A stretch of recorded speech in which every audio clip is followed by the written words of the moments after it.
Hello, Sunshine. Welcome back to another episode of Heartablazepodcast. Excuse me if my voice is a little raspy. I didn't sleep well last night, and I've only been awake for under an hour or so.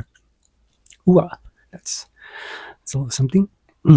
So I thought I'd do a video on, doing some more stuff talking about meth, and also, I guess relapse is something we haven't really talked about a lot of, and also just a little update as well on like sort of a channel, what's new.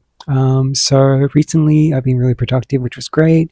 Unfortunately I did have a relapse, and we'll talk about that a bit more. That's going to be center focus of this video, but also I want to like talk about like techniques and resources you can reach out to, things that I've been finding useful, and also sort of like the plan from here. Also, I want to showcase one of my recent finds. So if you don't know, I love Kmart. Kmart's so fun to go and have a look at. They also have a lot of fun sort of candles, but the focus isn't the candle itself. Most of the candles usually smell pretty terrible, but the designs for the candles are amazing. So I really want them to use for containers. And one of the ones I just couldn't skip by, I've seen ones like cakes, cinnamon scrolls, which I'm very tempted by, but this one I really couldn't go by. Hopefully it's not too hot that I can carry it. It's a croissant. One sec.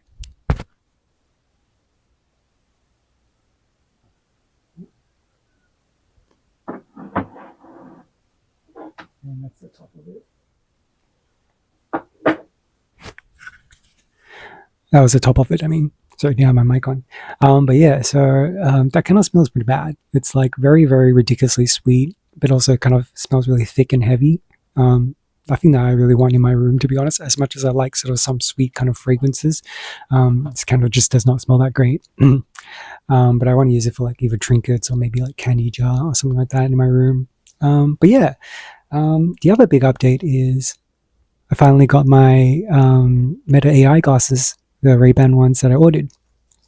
I think the coolest thing I like about this is how like the case itself is actually a charging port. So if you open this up, you see the light come on. So when it says green, then it should be pretty much fully charged. Also, when you put it on, it would usually tell you how much the battery charge is, which is very convenient. There's a lot of things that it can do, so I think I'm going to be doing a video on it itself, but apart from just using it in videos, just a video dedicated to kind of explain my user experience, things that I didn't realize about it that weren't really mentioned even when you ask about the glasses, which I think would be good to kind of bring up. But yeah, that's just a little update. I finished my incognito art show pieces, which I can't show until like when it's actually bought by someone. So I would have all like the video footages of me creating the art, finishing the art, sending off the art, packaging and all that kind of stuff. I've logged in information on the site. There's information on the back of the artworks. Posted it via the return letter. The return letter that they sent with the envelope that they sent with it. It would be around late May, or probably like late May, early June, that it really kind of starts, and then it'll be shown in the gallery for a little bit, and then like someone could purchase it. It'd be like $100 a piece. My hint would be you can go search for it, you can go watch and bid for it. It's obviously someone I always make art about. That would be my hint, which should be very, very easy if you follow the channel. And I also finished my hat for my friend Brezie, which turned out great, and he really, really loved it. He really loves it, and he's going to be doing a photo shoot for it at some point soon. If you're keen to check out how it went, how it's made, there's a video recently in YouTube and on YouTube and in Spotify. You can both watch over there. Yeah, that's probably the two main things. I'm going to finally start working on some merchandise stuff for Eli.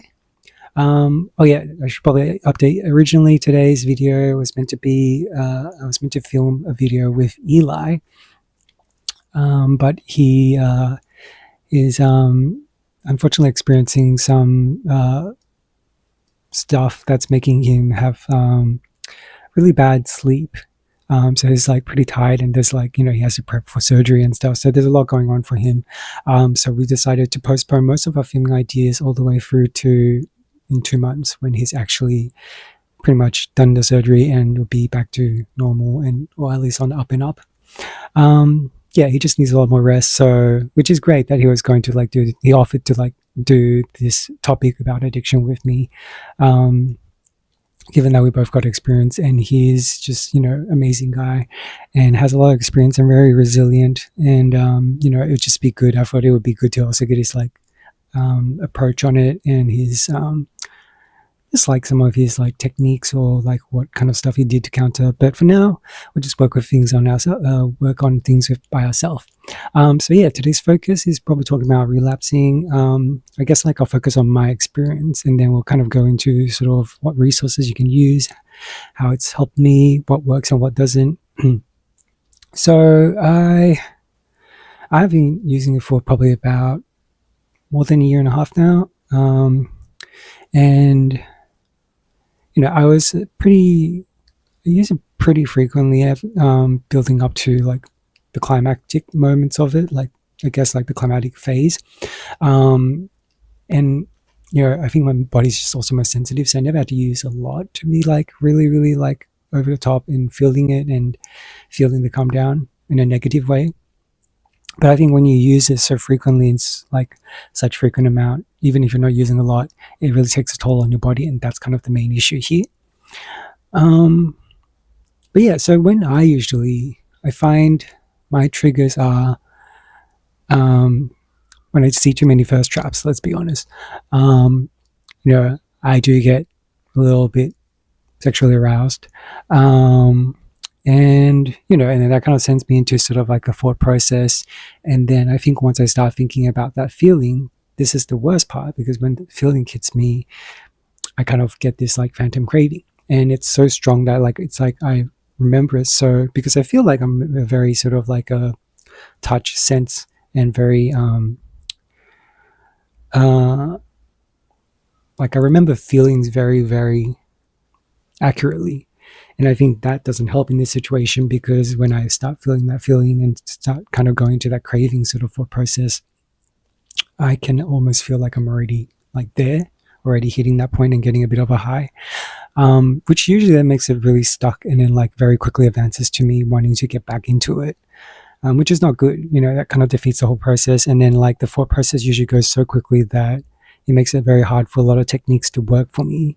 And there is a couple of techniques I found. So one of the things I would recommend you to do is, and I learned this from a book called Atomic Habits, which I'm trying to implement. So one of the most important things is, in those kind of moments when you're trying to improve these kind of things or build habits, the most important thing is actually trying to be intentional and very, very specific, especially about where, when, and what you're doing. So, for example, it would be, the example they use is when you're doing an exercise. Say you want to do push-ups, 10 push-ups at lunch break at work. That leaves a lot of room for sort of things to go array. Essentially, like things would change up, and then maybe postponing it, or kind of saying like, oh, maybe not today or whatever.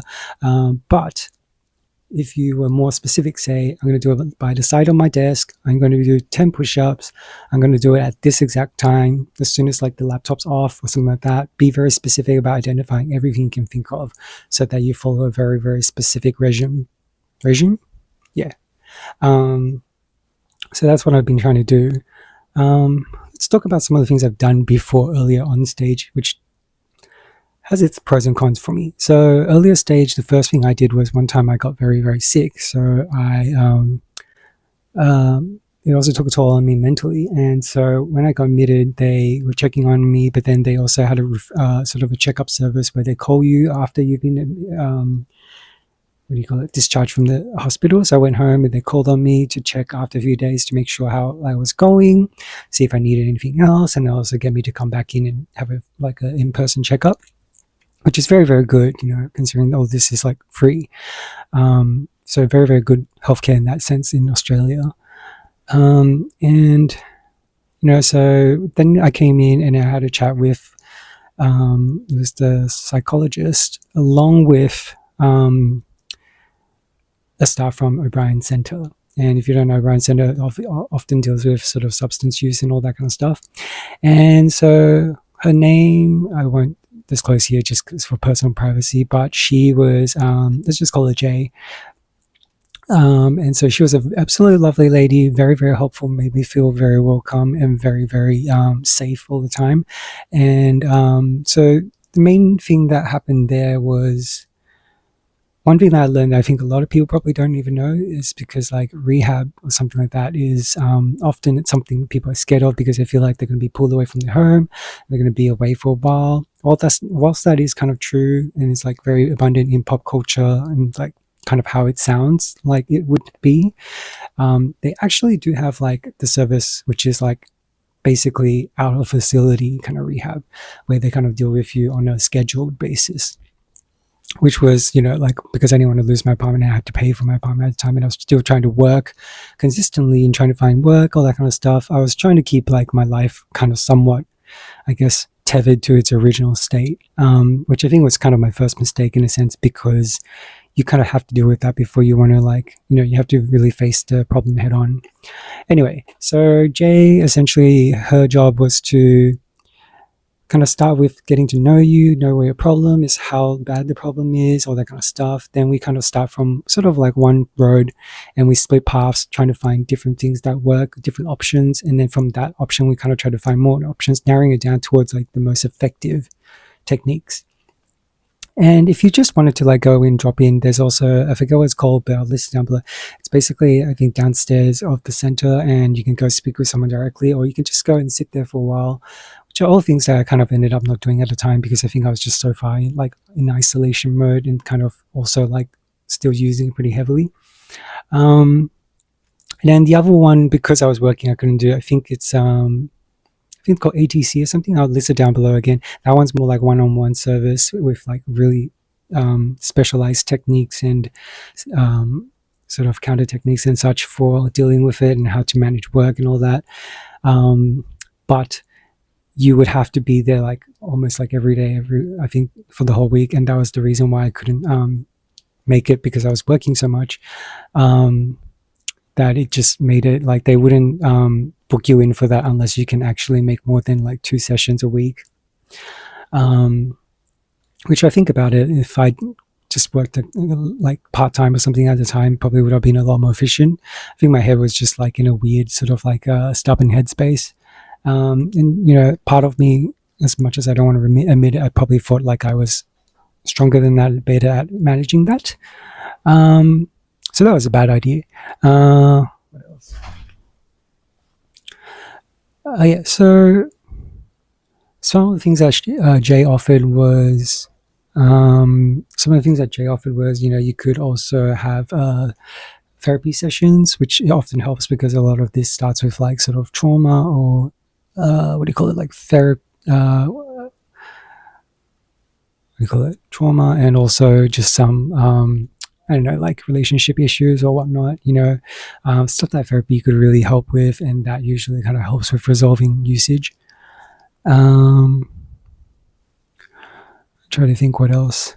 Yeah, and so usually we kind of schedule like a weekly meeting and we kind of update each other, and then sort of see what works, what doesn't. She gives you resources for like, say, if you had issues with kind of paying rent, or if you need some money for sort of grocery, there's also like cards that they can try and pull resources from, where it's kind of like a $50 voucher or something like that.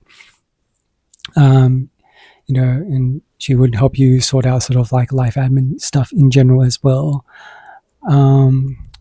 And we talked about like, sort of like I said, like I want to establish more hobbies because that would distract me from it and be healthier for me, like healthier way to spend my time.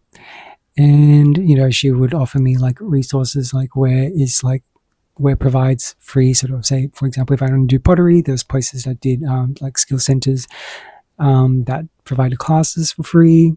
You can book in to do them. I'll also link that down below if you're interested. All of these will be linked down below.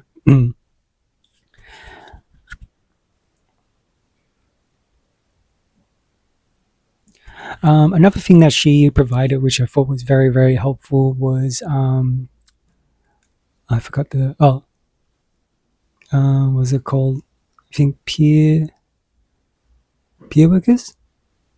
I forgot the name, but basically they're people who have experience but have managed it and now can like, meet up with you, have coffee and talk to you about the problem and kind of give you the experiences to help you and kind of consult with you. Um, yeah, and so I met up with one of the guys and he's been very, very helpful. He's just a very, very friendly guy. His experience was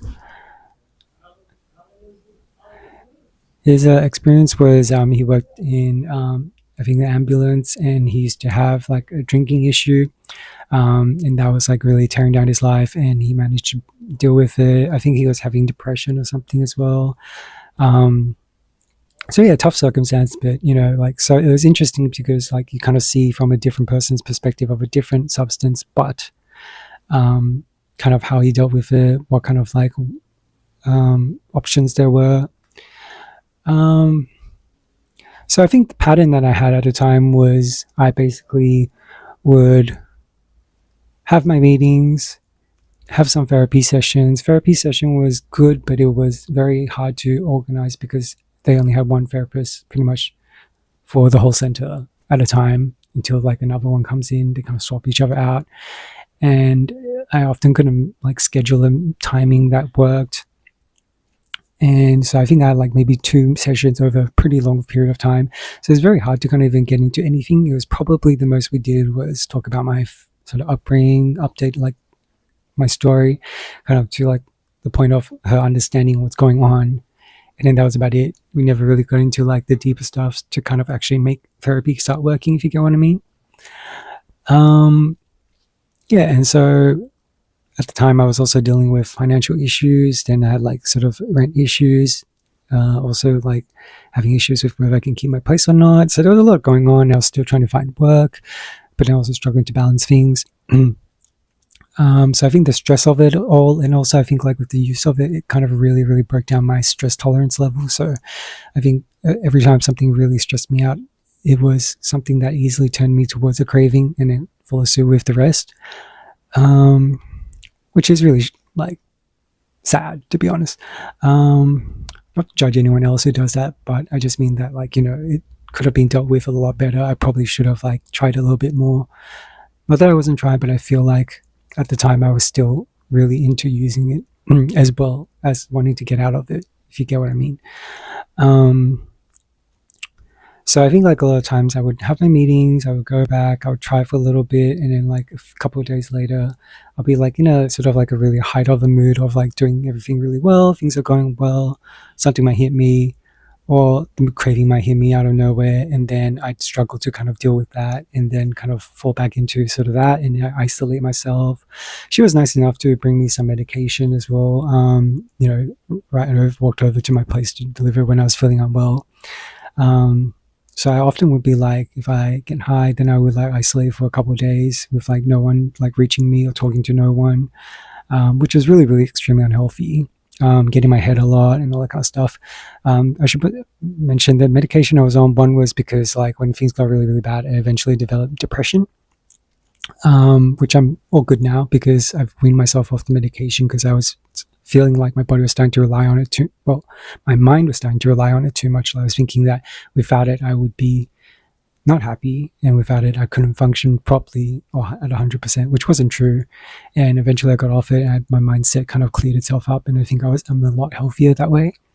The other medication was mostly just to help with, at the time, like dealing with psychosis and getting healthy again, and then also just kind of managing everything else. But again, I weaned off that because I moved away from the area, and then I would have to find all the new people to kind of supply that, and also kind of like a whole new system. But I already realized at that point that I felt like most of these stuff weren't really helping me. They were really good. There were really good connections and helped to a degree, but definitely wasn't fighting what I really needed to fight. And I think a big part of this is I really want to kind of find my own way to do it. I know like fighting the craving is the utmost important thing. And I need like something that works faster than calling a center or trying to schedule something. and since the place is so far away now, it definitely becomes like another thing that's very, very important for me. Yeah, and the other things that are good that I might mention as well is writing. For if you enjoy writing, they also have like a weekly meeting for so they do like an art thing where you can go in and produce art and just chat and meet everyone that's attending. I believe it's like every Wednesday at 10:30 a.m. And there's a guy there who writes the community monthly newsletter, and you can actually just ask if you can write something, and then just write something, give it to him, and he'll include it in the monthly newsletter release, which is really cool. And I've done that a couple of times. Read about Sam Tompkins or the podcast, so that was really cool, and I think that was a really positive thing on my mind at the time, and was very, very good way to feel kind of connected and feel connected and more intimate with people, and kind of like feel like there was some kind of like positive impact, and really makes you feel like you belong in the community in some way. So that validation is much healthier than the sexual validation, and kind of really brings you away from that, which I thought was very good. So that might help you. The other thing is, if you are struggling, because sometimes when you have substance abuse, your money situation often goes pretty bad. So there's two options here that might help. One of them is Ozharvest. You can look up them. They have places where they do markets, and then you go in, you can pick out some food that will help you, usually like food produce and stuff like that. Sometimes there's protein, sometimes there's like milk, sometimes there's eggs. Usually there's some kind of like selection of bread and fresh produce. The other thing is Ozharvest also runs a restaurant in Surrey Hills that's free at lunch for people in need. It's called Refetterio. You can look that up. So I think they run from Tuesdays to Saturdays inclusive. And you just go there, you get a free course meal. They're actually very, very fancy, kind of fully like nice chef, like fancy restaurant kind of looking kind of meals. Really good food. I've been there a few times, and when you don't have money and you don't have a lot of things to enjoy, and you're struggling to get out of this cycle, this is usually something that breaks the cycle pretty well and breaks things up and gives you something to look forward to, and makes you feel like really fancy and kind of experiencing something nice, which I think everyone deserves. But so let's get into it and talk about some of the things that I'm looking to try out with my new plan. So there's an app that I use, and it's really good for tracking your days. So it's called Sober Sidekick. It basically has, and I didn't realize this for the longest time, I thought it was just kind of where you post and you kind of, so it has a pretty good system. It encourages you to post, and when you post, before it can go live onto like the post board, I guess like the main dashboard, you need to actually comment on someone else's post, or you need to comment and not just like or react or anything. You have to actually comment back on the post, encourage each other and such before your message can go live, which is good. Encourages you to not just post and leave and kind of forget about it. And they also have like a calendar system where you go into calendar in your profile, and you can set sort of like the date that you're starting. You can also track how much money you use on the stuff, just to kind of understand how much you're wasting money on it as well, I guess. And I only just recently realized in another tab, which I somehow never got into, they have 24-hour NA and AS meetings. And another tip is, I think a very important thing is to not over dramatize these cravings and like these waves. Don't give it the power, and be, like I said, intentional and specific about how you're going to counteract it. So we'll go through, I actually went on ChatGPT and wanted to see what options it gave, like what would it collect from the internet. And so it says, name it, so obviously identifying the problem, and also kind of like noticing how it works. So again, knowledge is power. So it says, I asked it to summarize it down for me. So basically you say, this is a craving, it will pass. It says to give yourself about 10 to 15 minutes. This is probably the hardest part for me. I can't really just sit there and kind of sit with the craving. It's very, very difficult if I don't distract myself. So I think distraction will be the best thing from experience now. Breathe says 1 to 2 minutes, in for 4, hold it for 4, and then out 6 to 8. I do struggle with this because, like I said, I get like a phantom craving kind of feeling, like as if I remember everything and I'm already experiencing it. So I usually get very, very antsy, agitated, short of patience, and my brain's just like stirred up all over the place, that feeling. So again, that would be something that I think I would do couple together, but with something else done first. So this is the one I'm most looking forward to. So it says break the pattern, cold water, cold shower, move your body. Apparently that will kind of really reset yourself and also get you out of that kind of like tempo and like circadian rhythm, I guess, like your heartbeat and all that kind of stuff. But yeah, so I would do that. Another good thing for cold showers is it kind of resets your immune system, kind of it kind of brings it back up to a good state, so a good level. So cold showers are generally very good. I often, if I'm not feeling too well, I have a hot shower first and then move my way to a cold shower and then try to give it like a 5-second rinse even, just to see if it helps.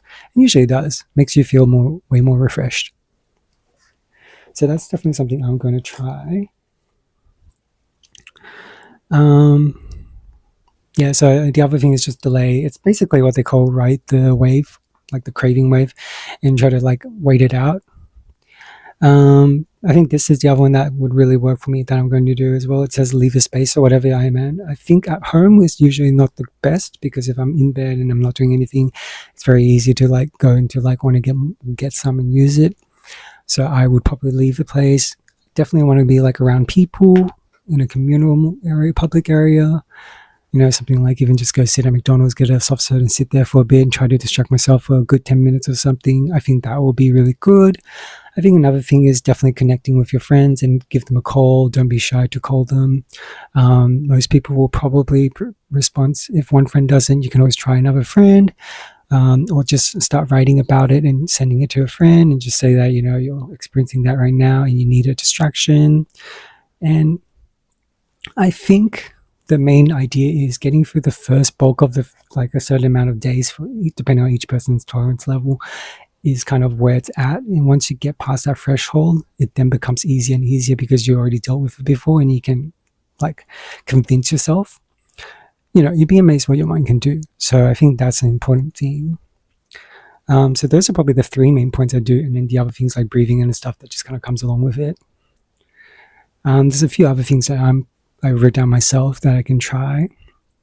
I think I can, if I'm going to go somewhere anyway, or if I'm antsy and I need a walk, I think I will go to a beach because that usually kind of really calms me down. I'm also Pisces, a water sign, and water is apparently meant to be really cleansing for your energy.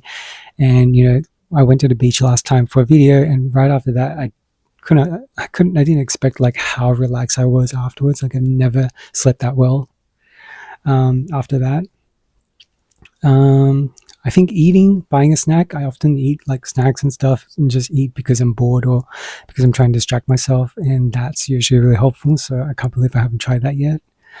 And obviously listening to Sam Tompkins and singing along with that would probably be a very, very good distraction. And I often want to like learn the lyrics and stuff. So I think that would be a really, really fun thing to do. See, I'm already smiling. And he's got his like new songs coming out. If you haven't heard it yet, it's called Beauty Queen.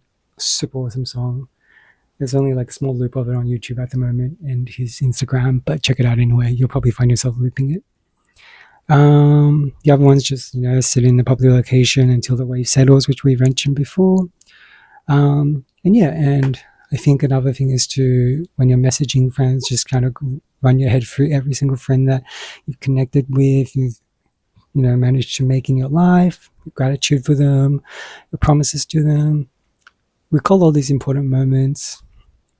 So I think my first thing would be intercept it with a cold shower or a beach or songs.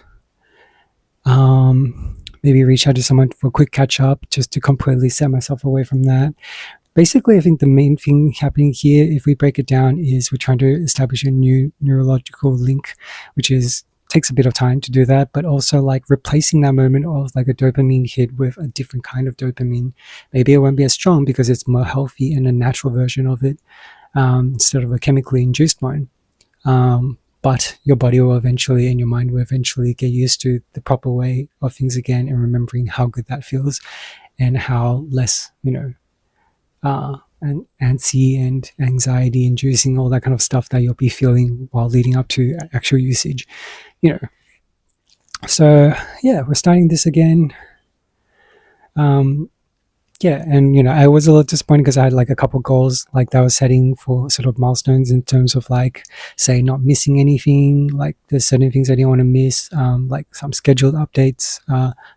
Like videos. I missed a couple of days where like it was supposed to go up on Wednesday and I didn't do it till Thursday, and then the Friday episode didn't go up on Saturday or Sunday. I missed a couple of my personal growth group thing, which my goal for this season was to not miss any session. I think I missed one so far, and then the other one was because nobody could actually be there anyway, so they've actually rescheduled it. And so far, luckily, I think I've only actually missed one, so I really don't want to miss any more. And there's going to be one today, which is good. So yeah, that's probably enough rambling. I will list down all the resources, obviously, in the description box. Hopefully that was kind of somewhat helpful. Just remember, if you're feeling like the situation is something crazy or something is like everything like the world is going against you, just remember, if you use the substance, that's probably what it's doing to you. There are probably a lot of more people like me who isolate themselves unhealthily. There are people who walk around confidently and kind of deal with it and are totally fine with it. I'm not one of those people, so definitely not healthy for me at all. From nurses that have told me, the substance also kind of essentially kills your brain. It also kills like other things like your heart pretty quickly. Some people often like get healthy and then eventually die of like heart diseases and such. So definitely try not to use it, and get a checkup, I guess. And also try to go through all the resources and see what works for you. What works for me might not work for you. What works for you doesn't work for me. Who knows? But it's always good to try everything and just to be sure, especially with these kind of things. It's quite important to make sure you give everything a shot to make sure you have the best chance at succeeding. It's definitely doable, and it's definitely worth it. The most important thing is to never give up, and I'll give you guys an update again soon on how things are going. But yeah, I have great friends. I'm very hopeful. See ya.